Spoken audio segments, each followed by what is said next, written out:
Kitchen killer Malathi.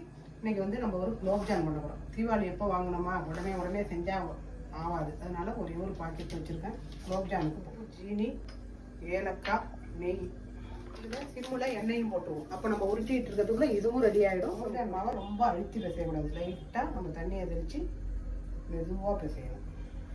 பிசைஞ்சிட்டு எண்ணெயை தொட்டு அப்படியே ஒரு 5 நிமிஷம் நெய்யையும் விட்டு நல்லா இந்த மாதிரி பாருங்கள் சூப்பராக பிசைஞ்சாச்சு. வச்சாச்சு உருட்டிக்கும். இப்போ வந்து சர்க்கரை பாவு காய்ச்சிக்கும்.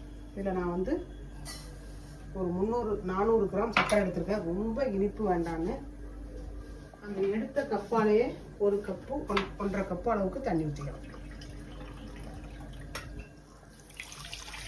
பாவு வச்சுட்டு இருக்கு. இங்கே எண்ணெய் சூடாயிட்டு எண்ணெய் வந்து ரொம்ப ஹீட் ஆகக்கூடாது.